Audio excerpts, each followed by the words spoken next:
Welcome to my review of Happiest Season, the latest film to now be streaming on Hulu. It's the first movie for the Christmas season of 2020, and this one is directed by Clea, DuVall, and stars Kristen, Stewart, and Mackenzie Davis. So if you're a fan of Christmas movies, if you're a fan of LGBT movies, let's talk about it. When Abby learns that her girlfriend Harper has kept their relationship a secret from her family as they're going to her family home for their Christmas dinner, she begins to question the girlfriend she thought she knew. Now, before I crack on with this review and deliver to you my thoughts, I want to know your thoughts on Happiest Season. Are you a fan of this? Are you a fan of Christmas movies? Did this one surprise you? Let me know all of that in the comments below, and check out the fire merch that I have now on sale at Redbubble, TeePublic. I hope you enjoy those. So, this movie, I was intrigued by it. I'm a big fan of Mackenzie Davis and Kristen Stewart, and I feel like right now is the time for us to start getting Christmas movies.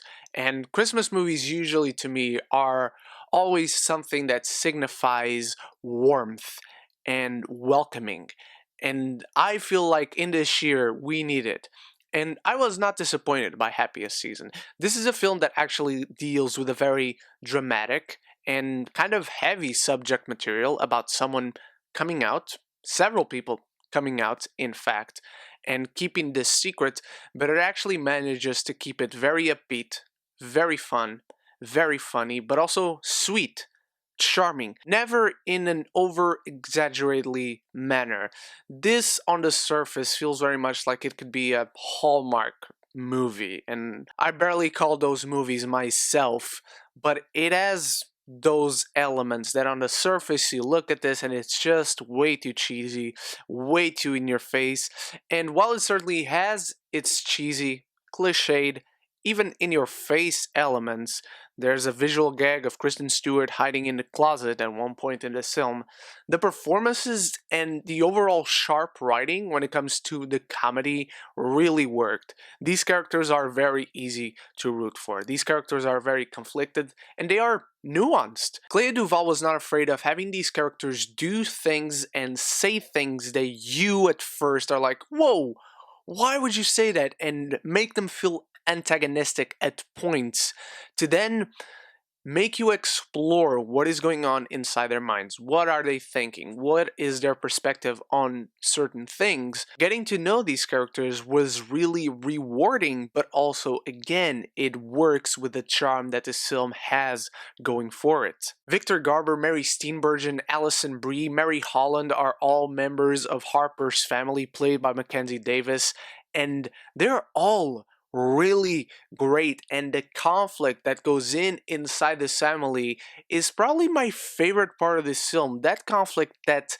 has been ingrained in the daughters of this family from such a young age, and it makes you really understand these characters. And I'm always a big fan when a director and writer can find a balance between comedy and drama and never become too much of one thing, and Clea DuVall really nails that. There are moments in this film where it's supposed to be dramatic and they nail that tone. There are moments of this film where it's supposed to be really funny, really awkward, sometimes cringy because of certain things that are happening and the timing of certain things, of certain events, and it really works in the favor of this film. Now, as I mentioned briefly earlier in this review, there are issues in this film. It's filled with structural cliches that you will recognize, you will see them coming a mile ahead, and whatever direction this movie is going into, you have no questions about the eventual outcome. However, the movie does make it work when it comes to how it's getting to those beats, from beat to beat, from plot point to plot point. How is the story advancing?